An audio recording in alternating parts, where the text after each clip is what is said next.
Aujourd'hui, je vous propose de regarder ensemble ce site internet, donc Primis SEO, qui m'a été envoyé par l'entreprise Primis, qui voulait que j'analyse leur design. Donc l'idée ici, ça va être évidemment de leur proposer des recommandations, mais l'idée c'est aussi que vous qui regardez cette vidéo, vous puissiez en tirer des leçons en ce qui concerne les choses à faire ou à ne pas faire en web design. Donc la première chose à faire quand on fait une analyse d'un site comme ça va être de déterminer un peu quels sont les objectifs du site. Donc en l'occurrence ici on en avait 3. Donc le premier c'était augmenter la notoriété de la marque. Donc là on va surtout avoir un travail de visibilité. Donc peut-être avec du SEO, peut-être avec des réseaux sociaux. Enfin voilà, il y a pas mal de choses à faire, donc on pourra en discuter après. Le deuxième objectif c'était la génération de prospects. Donc là on va plutôt être sur un travail de conversion. Donc c'est-à-dire comment faire en sorte que les visiteurs qui arrivent sur le site passent à l'action. Donc en l'occurrence ici ça va être prennent contact avec l'agence. Et enfin troisième objectif c'était établir la crédibilité et la confiance. Donc là ça va être voilà, tout un travail de confiance, donc notamment avec de la preuve sociale, montrer les réalisations de l'agence, faire en sorte que le site paraisse professionnel, etc. Donc pour commencer, un petit mot sur l'esthétique globale. Donc là, on est clairement sur un design qui est quand même assez léger. Donc alors, un design minimaliste, ça peut être très bien. Maintenant, attention, là, moi, je trouve que dans ce cas-là, c'est quand même, c'est peut-être un peu trop léger. Ça fait assez vide et surtout assez impersonnel. Donc, ce qui est problématique parce que finalement, moi, si j'arrive et que j'ai besoin des services de cette agence, pourquoi je choisirais plutôt cette agence ? Il n'y a pas grand-chose sur le site là qui me permet de distinguer cette agence des autres concurrents. Ensuite, en ce qui concerne peut-être un peu la cohérence à travers le site, donc déjà, moi j'ai remarqué qu'il y a peut-être trop de typos. Hop, là si on regarde avec l'analyse des typographies, il y a 3 typographies différentes. Voilà, donc il y a OpenSan, Roboto et Aclonica. Donc Aclonica pour les titres, Roboto ici pour les textes, et je crois qu'OpenSan, elle est ici en bas. Donc 3 typos c'est trop là, surtout qu'on a une seule page. Clairement il faudrait en garder 2 maximum, donc peut-être une typo pour les titres et une typo pour les textes. Maintenant, même une seule typo ça pourrait aussi très bien marcher. Voilà. Après l'avantage de Aclonica là, c'est que du coup elle peut donner un peu de caractère au site.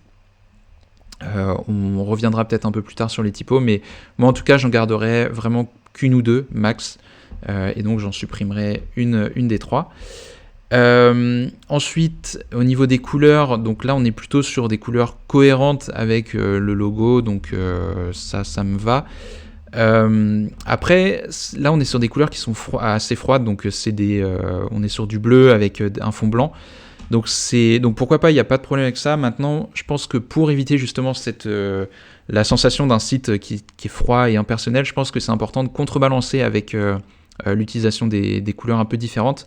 Donc il y a plusieurs choses qu'on peut faire. C'est par exemple on peut utiliser une couleur d'accent, donc une couleur qui va vraiment contraster avec le reste. Donc là en l'occurrence une couleur chaude, donc du orange, du jaune, peut-être du rose, enfin, voilà, ce genre de choses.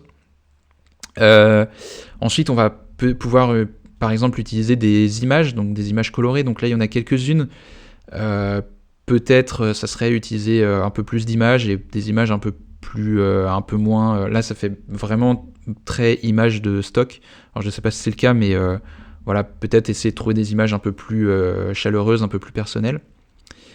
Voilà, peut-être des membres de l'équipe ou voilà, ce genre de choses. Et aussi un truc qu'on peut faire pour éviter d'avoir des grands fonds blancs comme ça, c'est d'utiliser des aplats de couleurs. Donc par exemple là, si on est sur du bleu, peut-être alterner un fond blanc, un fond bleu, voilà, ce genre d'idée qui peut permettre d'éviter d'avoir un site qui fait un peu trop vide. J'avais juste préparé ce petit site là que j'ai trouvé, j'ai pas cherché très longtemps, mais c'est un site qui, vous voyez, il est dans les tons bleus avec des fonds blancs, mais eux du coup ils font un peu les choses que j'ai dit. Donc ils utilisent une couleur d'accent, donc ici du rose orange un peu. Ils ont donc leur bleu est pas le même, mais ils ont quand même un bleu un peu plus clair pour les boutons, etc. Et ils utilisent le bleu foncé plus pour les textes, avec cette couleur d'accent qui revient ici par exemple. Et puis voilà, ils vont essayer de mettre des fonds comme ça. Donc là, il y a le bleu-gris très clair en fond en diagonale, et là par exemple un aplat bleu qui permet d'éviter la monotonie sur la page quand on scrolle de cette manière. Voilà, et puis là, des images, oui pareil, les images, vous voyez qu'ici, eux c'est des images, je pense même qu'ils ont un peu boosté les saturations roses pour coller avec leur couleur d'accent, qui est ce rose. Voilà, donc c'est juste un exemple pour montrer comment on peut faire les choses. Ensuite, juste pour finir sur la partie cohérence du site, il y a un gros problème là quand je le parcours rapidement, c'est au niveau des alignements. Donc en fait là on voit que le site n'est pas aligné, donc les sections ne sont pas alignées les unes les autres. Donc là le à propos n'est pas aligné avec la section d'au-dessus, qui elle-même n'est pas alignée avec la section d'au-dessus. Ça c'est mauvais, ça permet pas de... déjà ça empêche une lecture fluide du site, et ça permet pas d'avoir une vision claire de la hiérarchie des sections. Donc clairement là il faut... c'est très facile à faire, hein. Il faut simplement garder tout sur le même alignement. Donc on prend une section de la taille qu'on veut, mais en tout cas toutes les sections doivent faire la même largeur et garder le même alignement. Alors là je me rends compte en même temps que je parle, j'imagine que là l'idée c'était d'avoir... là les sections en fait sont alignées si on prend en compte le petit logo là à gauche et à droite, mais c'est trop petit en fait ce logo. À la limite il faudrait une image carrée et pleine surtout, pour qu'on comprenne qu'il y ait pour qu'on voit un vrai alignement. Là en fait ça fonctionne pas, on dirait juste que le texte est décalé à chaque fois. Voilà pour ce qui est un peu de la vue d'ensemble. Maintenant, on va parler un peu des conversions, donc vu que c'est a priori un objectif important pour cette entreprise. Donc première chose à faire, première question qu'on peut se poser, c'est est-ce que, quand j'arrive sur le site, est-ce qu'en quelques secondes je comprends ce que l'entreprise fait ? Ici, en l'occurrence, j'ai envie de dire que pas vraiment. Effectivement, je vois le mot SEO et je vois le mot agence web. Donc moi qui suis dans le domaine, je me doute que c'est une agence web qui propose des services de SEO notamment. Maintenant, il faut se mettre à la place de la plupart des gens qui vont visiter le site, qui théoriquement seraient des potentiels clients de cette agence. Eux, ils vont pas forcément connaître les termes, ils vont pas savoir forcément ce que c'est du SEO, ils vont pas... agence web, pour eux, c'est peut-être assez vague, c'est pas assez précis. Donc moi, là, je partirais vraiment sur dans cette section-là, je partirais sur une phrase d'accroche qui présente les bénéfices immédiatement pour les visiteurs.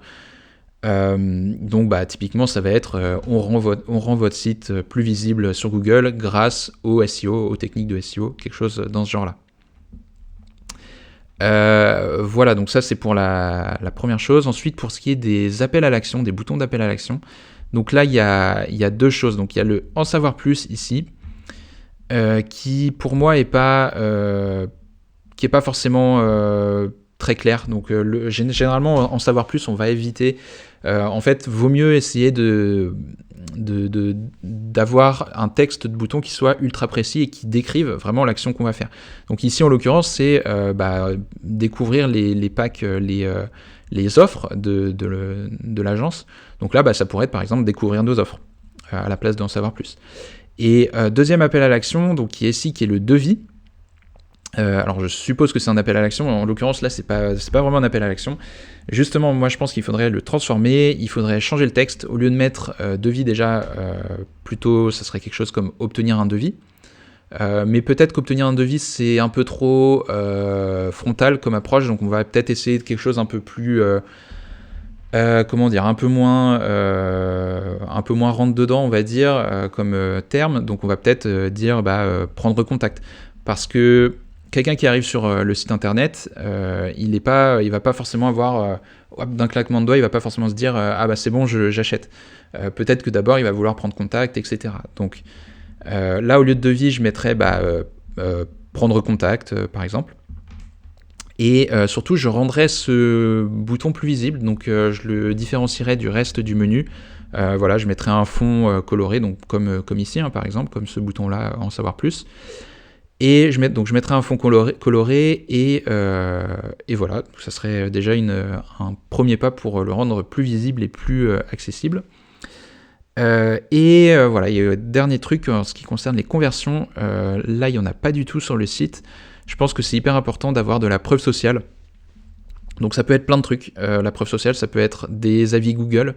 Ça peut être la note sur Google, hein, par exemple, le nombre d'étoiles, etc.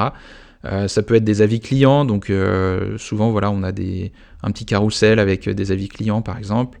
Ça peut être un grand classique, hein, les logos avec des entreprises avec lesquelles on a travaillé qui défilent ici. Quoi que ce soit, en fait, je pense que là, il y en a aucun, et donc le problème, c'est que ça inspire pas confiance. Il faut se mettre à la place de quelqu'un qui arrive et qui découvre l'entreprise pour la première fois. Et ben, en fait, s'il voit qu'il y a d'autres personnes qui ont travaillé avec eux, etc., et ben, il va se dire, bon, bah, très bien, ça va lui donner plus confiance pour au moins engager la conversation avec cette boîte. Voilà, donc moi, la preuve sociale, j'en mettrai dès le début. Hein, là, je mettrai les étoiles sur Google, par exemple, ou quelque chose comme ça. Et puis plus loin, je mettrai, par exemple, des avis clients. Voilà, donc ça serait pour cette partie. Ensuite, ce qu'on peut regarder, c'est l'expérience utilisateur. Donc pareil, ça rentre un peu dans la catégorie conversion, parce que si l'expérience n'est pas fluide sur le site, les gens vont moins entrer en contact et vont peut-être même partir du site avant même de l'avoir visité en entier. Donc là, ce qu'on peut regarder, c'est, première chose, la navigation. Donc ici, au moins, elle a le mérite d'être claire. De toute façon, en fait, c'est un site c'est un one page, donc il y a une seule page. Donc il n'y a pas besoin d'avoir 50 éléments dans le menu, donc ça, c'est très bien. Moi, ce que je changerais peut-être un peu, c'est... je mettrais des liens vers les différentes sections du site.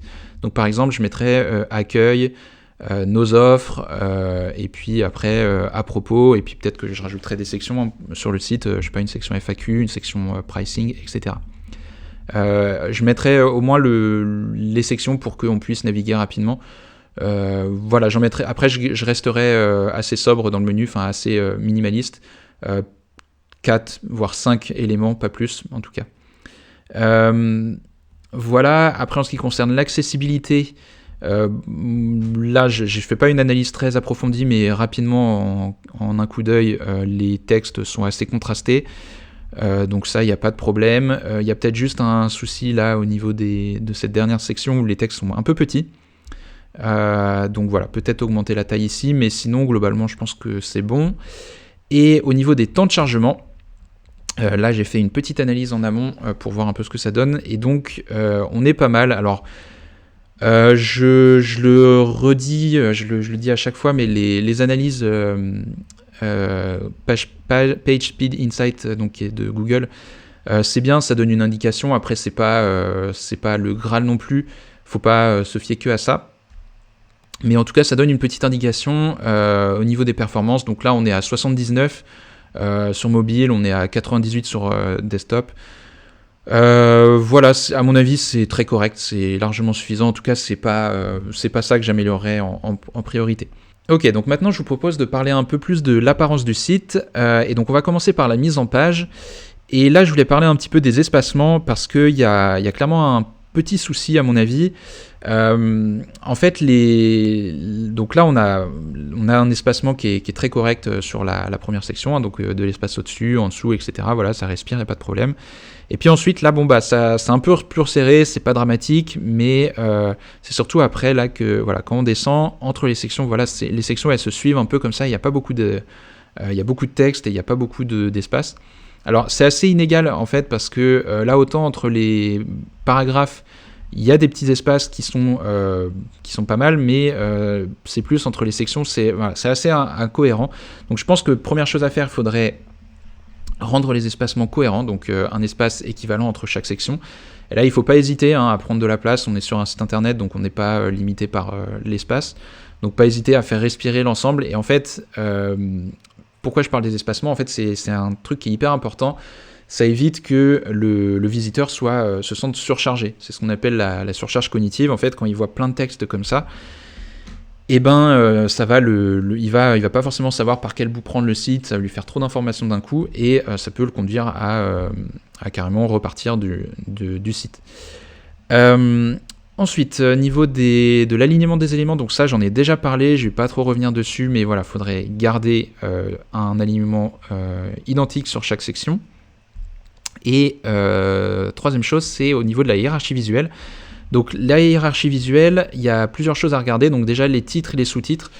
Donc les titres, c'est pas trop mal, donc on voit que les titres à chaque fois, ils sont un peu plus gros, ils sont en gras, et voilà, mais attention, voilà, j'ai remarqué que voilà, par exemple ici le titre il est d'une certaine typographie, là la typographie voilà, Aclonica, et ici aussi ça a la typo Aclonica, et là on voit que ça passe en Roboto. Il faut garder tout le temps la même typo pour les titres en fait, faut pas changer parce que sinon on perd ce côté, on perd cette cohérence qui fait que on comprend plus la hiérarchie en fait, forcément on se demande est-ce que voilà, est-ce que ce titre là est plus important que ce titre là, enfin on comprend pas trop en fait finalement. Donc voilà, garder la même typo entre tous les titres. Moi, je pense que même au niveau des titres, on pourrait avoir une différenciation une différence de taille un peu plus marquée entre les titres et les paragraphes, hein, surtout pour ces sous-titres ici. Voilà, parce que là, ils sont à peine plus gros que les paragraphes. Bon, voilà, c'est pas dramatique, mais si on voulait, on pourrait augmenter un peu plus l'écart.